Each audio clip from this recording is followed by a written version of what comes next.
you see someone who's lifting heavy, she's been there for a while, you know, she looks kind of fit, you know, she's got muscle. Yeah. People assume, this is the thing, you're a newbie going to the gym and you don't even know what a cable is, you don't know what dumbbells are, you wouldn't even know what an RDL is, all this terminology, and you're like, oh my god, I'm overwhelmed.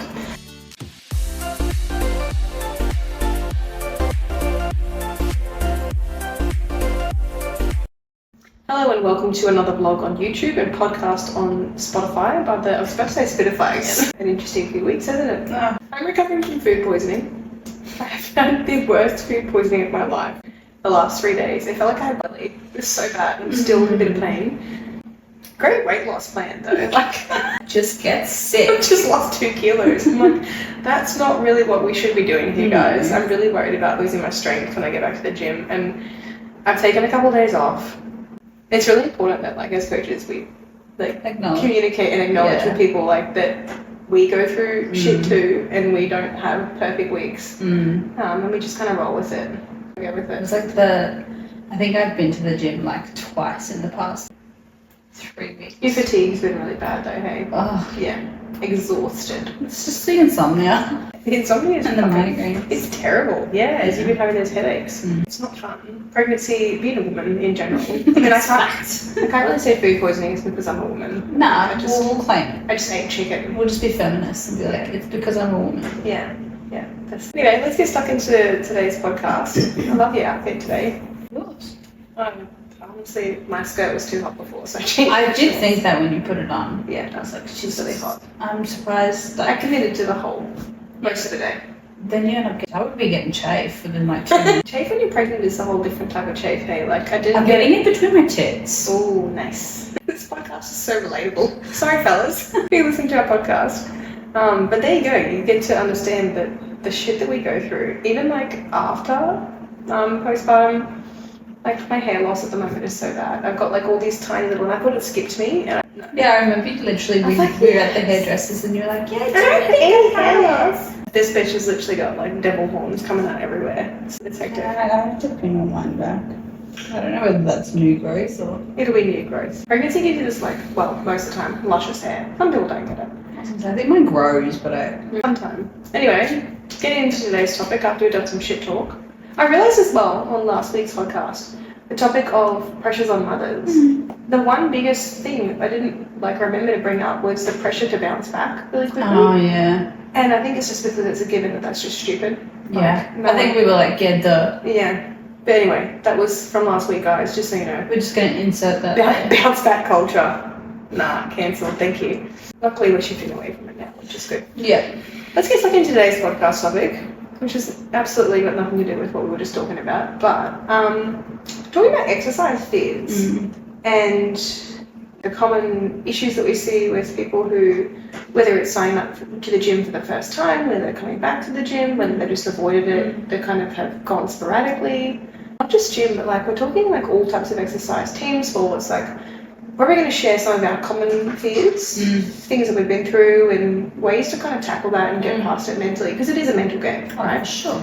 So what are some of your exercise-related fears, Chloe? I think nowadays I don't really have too many. I think it's mainly form is my biggest one. It's making sure that, being a coach, I feel like you almost have to set some standard. Yeah. It's a bit of pressure. Yeah. When I was first postpartum, it was everything. Yeah. It was the way I felt about myself. It was the environment that I was in. It was everything. Yeah.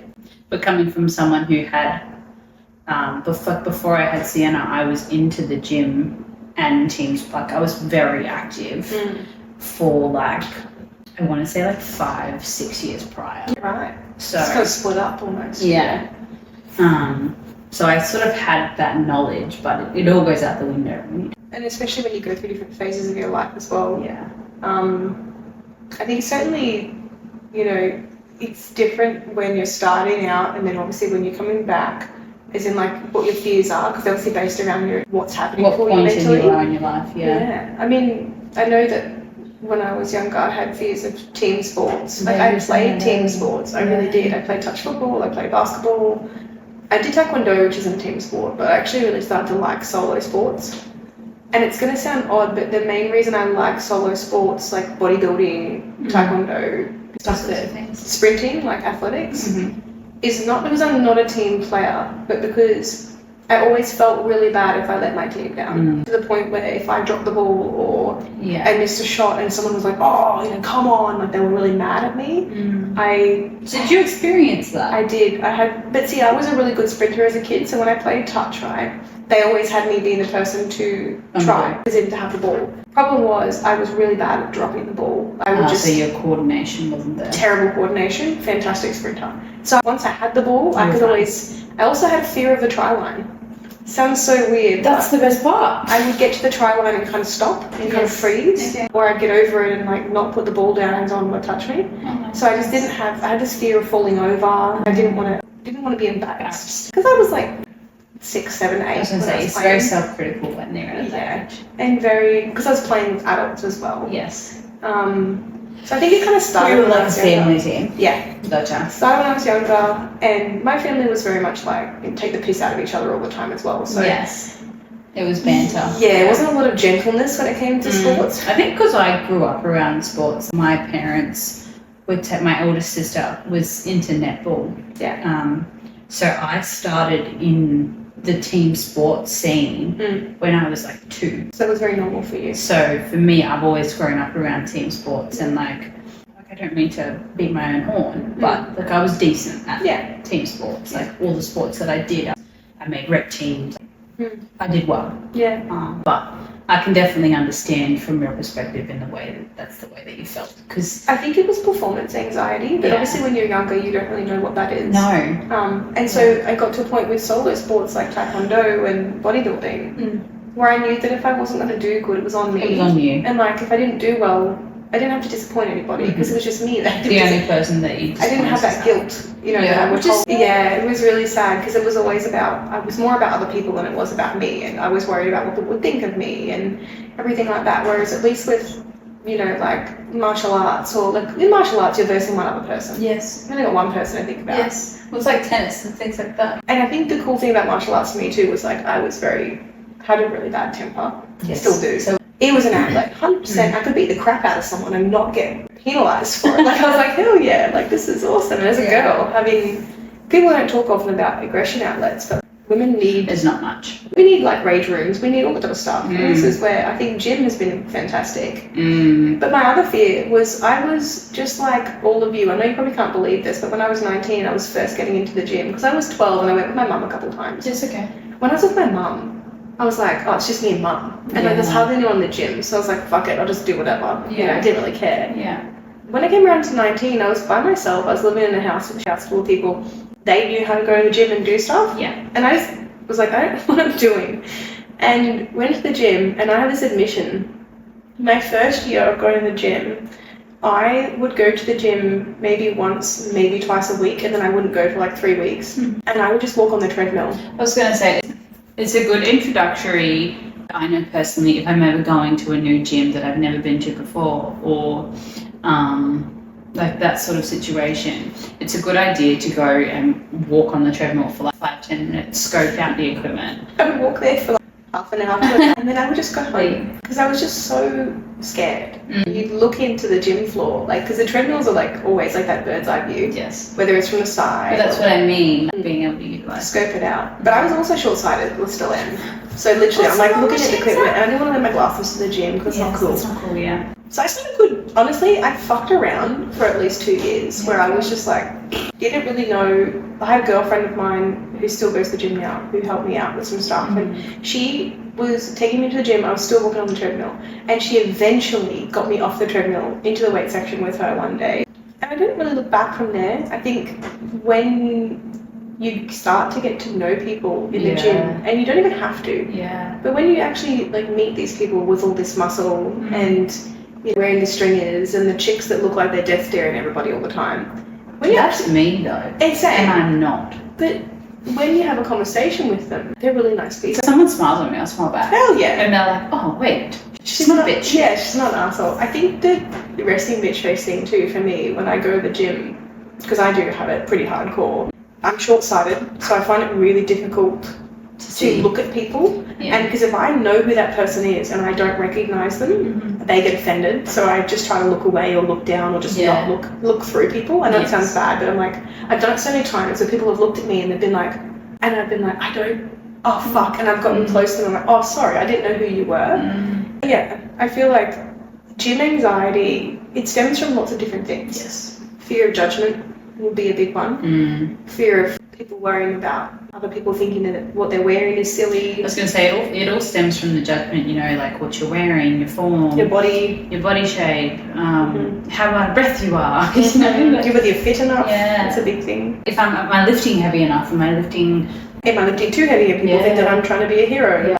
Because there's such things, back in the day when I first started lifting, there was no, going to the gym and stuff, there was no such thing as ego lifting. There was no such thing as that sort of stuff. No. And now you introduce that and you're like, fuck. Yeah. Is someone critiquing me from afar? Yeah. One thing that I currently have anxiety about, and I still haven't really got past it, is being on a piece of equipment that someone wants to use. Oh, really? And feeling pressured to get off it. Yes. Because I can feel them there. And I'm like, I'm going as fast as I can. See, I'm a bitch. I'm like, all right, I'll go slow. I just feel so bad because I'm like, I know you want this piece of equipment. But see, if it was in a situation of where the gym was busy, then I would understand. Yeah. I wouldn't be holding it up. Yeah. But like, and if they're, I don't know. I can relate. The thing where you're like, where you sit in the car for 15, 20 minutes before your session, just because you're like a little bit, you got to prepare yourself for going in. I did that during prep. Not so much now, because I'm like, right, I need to just go in and get it done. A little bit of a background.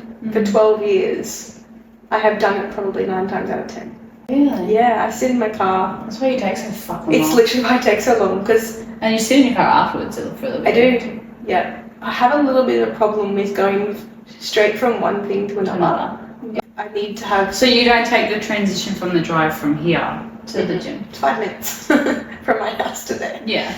But no, it's a strange, like, I have to kind of prepare myself mentally for being in an environment with lots of people. Yes. It's like a bit of social anxiety.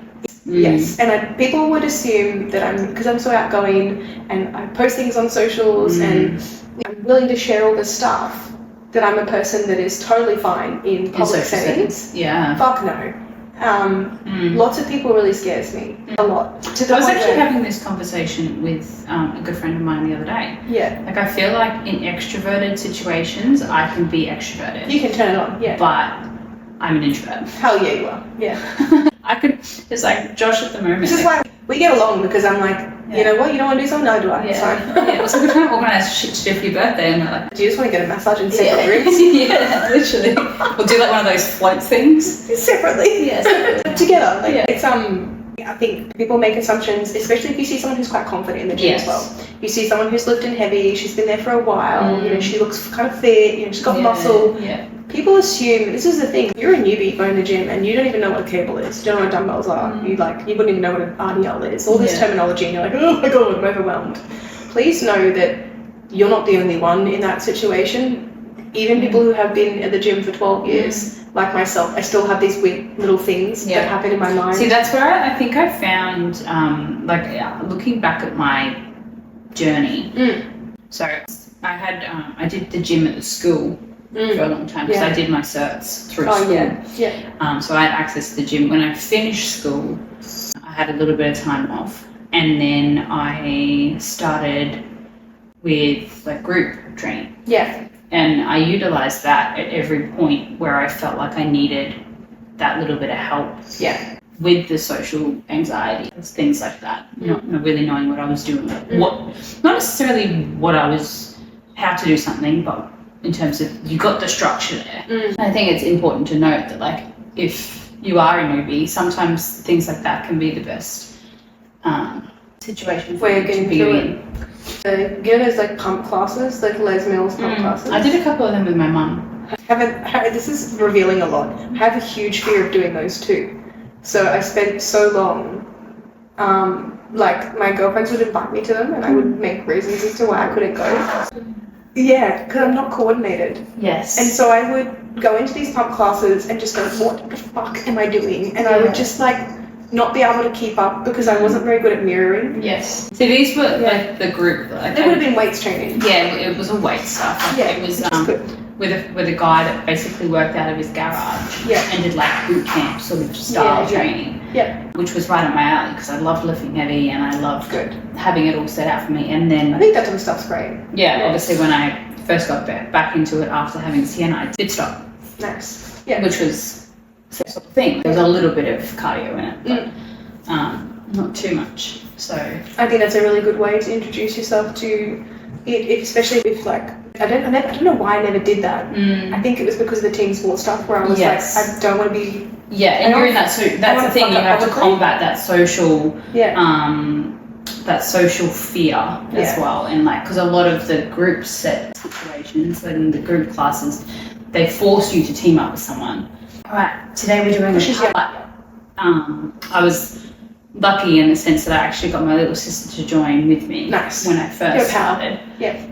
And then she ended up fucking off. And I think the buddies are good though. Like that's probably how I managed to get past that initial treadmill to weight stage. Was like my friend that I was almost like a puppy dog next to trying to. And Rochelle, she follows my stuff now, and she's like, wow, you know, having your sister would have been that almost like bridging that gap. Yes, it was definitely for the second time around. Like the first time around, I did it with my mum. Mums are always good. That's why I think like you mums out there with your little ones, you never realise the power of taking your daughter to the gym, to taking your daughter to a group training class if you know they're in their teens, because that is going to help bridge the gap into the later years.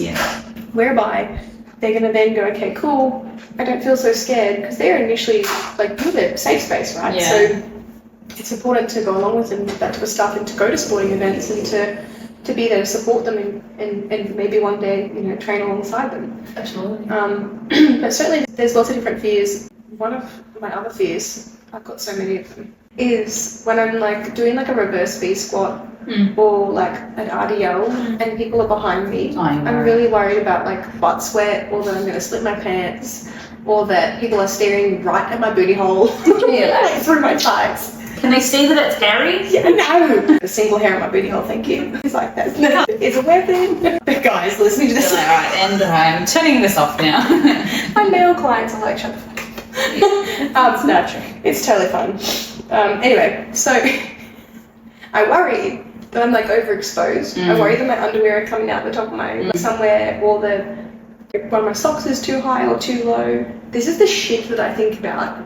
I'm worried that, you know, like there's just, and this is how my brain works. You know, the only thing that seems to quieten the thoughts, the noise, is my headphones and my music. Yes. And so when someone says stuff like, "Oh, I forgot my headphones," I'm like, that was the worst thing in the whole world. You know, my headphones died. Yeah, fuck that, I'm gone. I would be like, not only are you, my headphones are my own little world. It's kind of like the kid that puts the headphones on to feel safe. I just feel like once they're in, I can't hear shit. And so if I can't hear things, it's taking away one sense. Yes, it's like the whole scenario of like, if you can't see me, I can't see you. Pretty much. Sensory stuff, I think, is things that people really neglect, is realising that, you know, their senses is probably what's putting them off. So you've got all these different faces you're trying to make eye contact with. You've got... just close your eyes. You close your eyes, yeah. But also there's that fear, as you said, the form fear, right? Yes. There's a few layers to this, right? Am I doing this right? Do I look silly? Is this a dumb exercise to do? Am I doing this right? You know, trying to get it right if you've never done it before. I always suggest if you start a new program, like go over it, kind of map out in your mind where you think the equipment is. And what I'll often do is, even to this day, a piece of equipment is taken. I actually feel really embarrassed if I go up to it and it's taken. I'm going to walk away because I'm like, fuck, what do I do here? See, I'll just stand there and wait. Well, you're the one making me feel anxious. No, I don't. Yeah. I'm just like, that's fair. You just sit on me. I've never done that in my time. No, can I sit in? I don't have the... Or ask someone how many sets they've got left. I've never done that. Because I know that it gives me a panic attack when someone asks me. I think maybe on prep. I always just say one, because I'm like, strong personality online and stuff, that I would have like balls behind me in the gym. I definitely don't. I'm such a pushover when it comes to those types of environments. But I think too, like with the form situation, going, okay, what do I need to be doing here? Can I look at the video beforehand? can I ask my coach a little bit? If you want to avoid that exercise because you don't know how to do it, it's fine. Just do it again the next time, or maybe even use that session to find that piece of equipment and have a play around. Have a play. Start the weights low. Yeah. Till you get the form. Yeah, and then what is it? Perfect the movement. And then the other side of form is worrying about injuring yourself. Yes. Especially if you have had a pre-injury. I remember coming back after doing my knee. My knee was the first one because I'd spent so long. Like I couldn't weight bear for 6 weeks. Yeah. So going back to pretty much walking and then going back into the gym, even the slightest twinge. Yeah. I'm like, oh, and because I'd spent a lot of money on surgery because I went privately, no health insurance. So for me, I was like, fuck, I cannot fuck this up again. Yeah. That's fair. And then obviously my glute and stuff. I was pretty careless when it came to that, which I'm naughty, but. I remember as well when we were talking about like your RDLs and stuff. You're like, is it okay if I do these? I'm a little bit wary of them. And that's actually, there's nothing wrong with doing that. No. I think people beat themselves up for going back into particular exercises that injured them previously. And they're like a little bit cautious. Of course you're going to be goddamn cautious. It got you out of action for weeks and months on end. And it's like, I think certainly the best thing to do when going back into an exercise that has injured you previously is to just say to yourself, there is no rush. Yeah. There's no rush. I don't need to be back where I was with my weights before. No. And get to a point where you're so confident in every single rep that when you eventually hit that weight again at whatever you got injured previously, that there's no chance. And see, I think the shitty thing for me was I wasn't even lifting heavy when I was doing my RDLs. You were tired. I remember that day. I had literally gone to the gym with nothing in my tummy. I hadn't slept well, I hadn't eaten. We know that resume for disaster. That's a huge part of it too, like, of all this is like, make sure that when you are going into the gym, if you've got these fears of things, try and set yourself up for success in every way possible. Don't use it as an excuse not to variables. Yeah. It's like, get rid of the things that, my fear is that I don't want people seeing my butt sweat, wear black pants. Yes. My fear is that I don't think I'm going to be fit enough. Well, to be honest, no one in the gym was ever fit enough at one point because we've all started somewhere. We've all been, and I'm not going to say weak because that's not true. We've just all been at a point where we've had to use the smaller weights, or that you'd be surprised how quickly you get strong. A lot of women are playing it so safe in the gym. Unless you're trying to grow shoulders. Yeah. Shoulders take forever. It's like 6 months later and you're still on the kilo dumbbells. 2 years later you're still on the 5 kilo dumbbells. I was going to say, I still do 2.5 kilo lat raises. I don't know how, but I got up to the 12.5 kilo lateral raise dumbbells, and now dumbbells. Yeah, and now I'm back to fucking 9s, and I'm like, what is going on here? I use cables. Yeah, cables are good. Constant tension. Just touching you in the podcast. My eyes are going really itchy, so I'm not. It might be the I'm not crying, and I'm not smoking weed. I think it might be the lilies. The pollen. We've had lilies that have been stuffing my nose up and maybe stuffing your eyes up as well. What's some other fears that we would think about at the gym? Oh, we were talking about it before. Seeing people at the gym that you don't want to see. Ex-partners, friendships that have gone sour. Even for me, like I know this is going to sound bad, but seeing clients at the gym, if there's too many at the gym at once, and like I think I've only got like 2 in my gym at the moment, and it's like I would rather be that way. So that's probably another one. And running into people that I think certainly the hard one is if you know someone's training at your gym that you don't want to see, or that has been there, maybe it's an ex-partner or ex-lover or whatever, and you kind of keep seeing them at the same time. Train at different time if you can. If it's really bothering you, change gyms. Like, it sucks. But the other part of it too, and this is what I used to get into a habit of doing, is just pretending like they're not there. I was going to say, I went through a point where I was in the same sort of situation with someone I really still don't particularly love. I just completely ignore them. Yeah.